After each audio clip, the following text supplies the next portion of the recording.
Pretoria Studios, let's welcome political analyst Professor Lesiba Teffo to try and gauge to us what he thinks about some of the developments in Zimbabwe. Prof, a very good afternoon to you. Mnangagwa is now president of Zimbabwe. Do you think he's the right man for this job?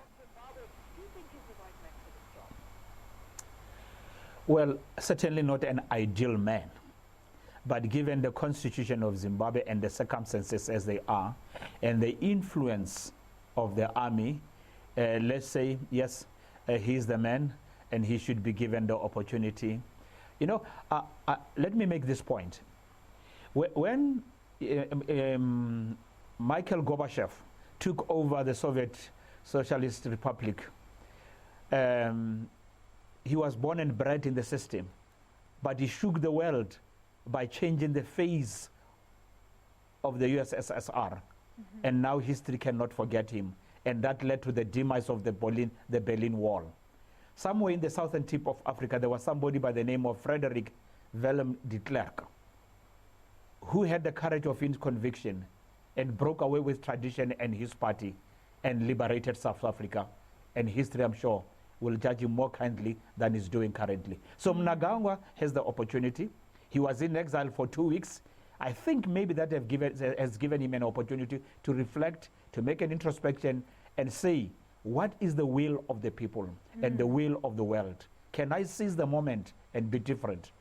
You know, Prof, we've just had some Voxies here from Zimbabweans that are living in Johannesburg, and a lot of them seem to feel that, well, Mnangagwa used to be eating in the same plate as Robert Mugabe, and they feel that there won't be significant change under him, but must be something that he had been angling for some time. As we know, he has been very pivotal in the axing of former cabinet members within his own party. Well played on his part with the crocodile move, wouldn't you say, Prof?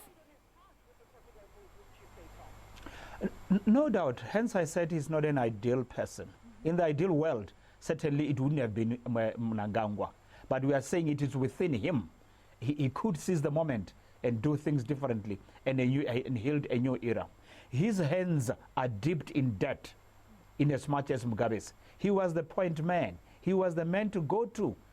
And indeed, he was in the forefront or the vanguard of the Hurandi, the killing of the Mandebeles in those unfaithful years.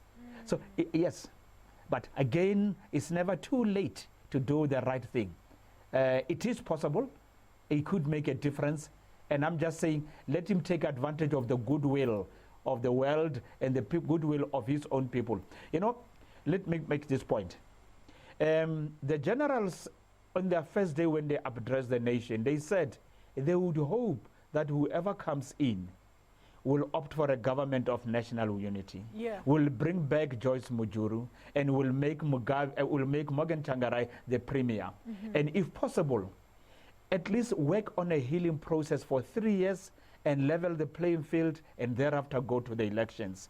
I would have hoped and thought that he too, Mnangagwa, could say, maybe, let's just work on this and try for 2 years to level the playing fields and heal the wounds of the nation, work on social cohesion, nation building and reconciliation. Absolutely, Prof. So you're saying a more inclusive government, as of course was proposed ahead of the impeachment proceedings. A lot of people were saying that for Mnangagwa to actually have a solid role and some acceptance in his power, he might as well include some of the main opposition leaders as part of his cabinet.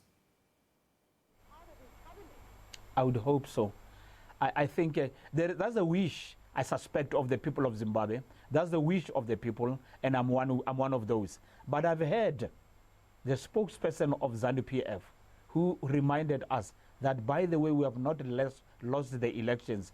By the way, we are still in charge until the next election. That told me that that desire that they have had when they were desirous of support from the MDC to impeach Mugabe was gradually waning, and the appetite for inclusivity was beginning to falter. I had that sense, and I'm sorry, I wish I could be found to be wrong. But Prof, President President Mnangagwa has, of course, pronounced that continuation with command agriculture while, of course, practicing market economy. Do you think there's any harmony between command economy and market economy when we're looking at the deeper issues affecting Zimbabwe at this stage? Look, these theories are very good, but the people's existential experience supersede academic theory, political theory. What is ideal for Zimbabwe right now? Among other things that I would consider very ideal, regardless of the appellation, would be take the land that is underutilized or unused and give it to the white people from whom it was taken without payment.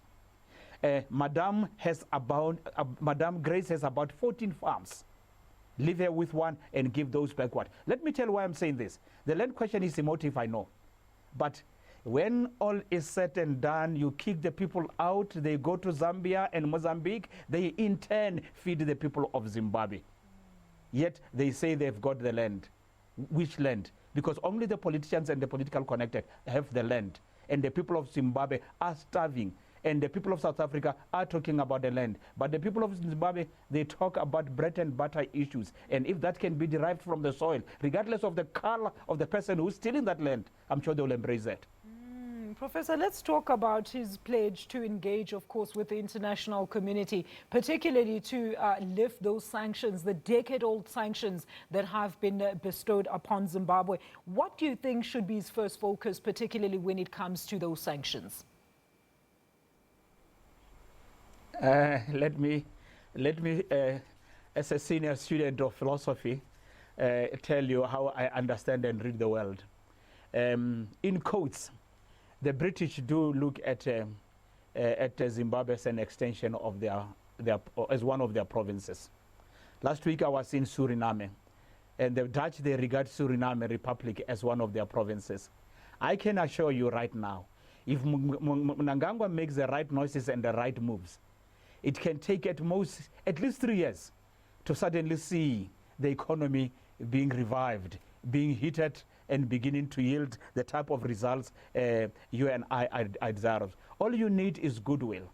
And there are men and women who have something in their pockets who would like to invest. And I'm saying Britain in particular, because many British people were forced to go back home because they were dual citizen holders, and the state at the time had willing to work with Mugabe to ensure that there wouldn't be a heavy migration back to Britain. And I've heard already now that some encouraging statements coming from Britain that would suggest if you get it right, you can count on us. And there is a world out there, including South Africa and other parts somewhere, that would be willing to give support to bring Zimbabwe where it was. Remember, it's a rich country in terms of resources, and it's a rich country in terms of land, and indeed, it has got a much stronger educational system and intellectual capital than South Africa. Prof. Now, one other interesting feature is, of course, we have to mention this as a change in President Mnangagwa's security. There seems to be more army personnel than the usual close security personnel from this year. Or what do you read into this, Prof? Is this now bringing further weight into that, that perception that Mnangagwa and Mugabe all along have been backed by the army? There is no question about that. And I said, I think yesterday, and I will repeat myself even now, to say, let them go back to the barracks. They've done a wonderful job. Kudos to them. I doff my hat and I say, so far so good. Go back and allow the politicians to do the job. It is not the right thing to get them involved. But in the circumstances, I think it was a timely, worthwhile, and commendable intervention. But let them go where they belong and allow these other people to work. For now, maybe it's a way to say thank you to them, but you can advise them to go back to the barracks. For now, maybe that there is still uncertainty and a sense of insecurity that others, even within their ranks, may want to hit back. So it could be about security, but going forward, let's see what it does with them. Absolutely. And Prof, what lessons should the Zimbabwean people have actually taken from this experience here? Well, don't invest completely and entirely in one person or in one party. It could be the liberator, but the liberator can become a dictator. the liberator can move from a hero to a zero. And I'm sure even people in my country would learn from that. When others began to raise their voices to say, the ZANU-PF and our government is drifting in the wrong direction, others were willing to kill, and they indeed became the killing machines. You and I know that Monger and Changarai did win the elections. And at one point, Mugabe toyed with the idea of surrendering power, but the army said, nothing doing. Give us 41 days, we'll show what we can do. In the process, Mongan even lost his wife. So the people must understand that a liberator, if you elect thieves and imposters, and later on they turn against you, you cannot claim to be a victim, right? Because you are complicit. You are part of it. It's just that when the spoils are being shared, you are being left out. So don't cry foul. And I'm saying there are lessons to learn for the people of Zimbabwe, but indeed, even for the people of South Africa. Most importantly, the people of South Africa, I'm sure they can take a page or two from the Zimbabweans on how to conduct a protest of that magnitude without a single orange being stolen, a single window pane being broken, and indeed a blood being spilled. Absolutely. Or a life being lost. Professor, nicely put. Thank you so much there. That is Professor Lesiba Teffo, and he is deliberating, of course, the latest developments. As you know, early this morning, President Emmerson Mnangagwa was officially inaugurated as the next Zimbabwean president in that country after, of course, the army took over after Mugabe had sacked him during the beginning of this month. Let's take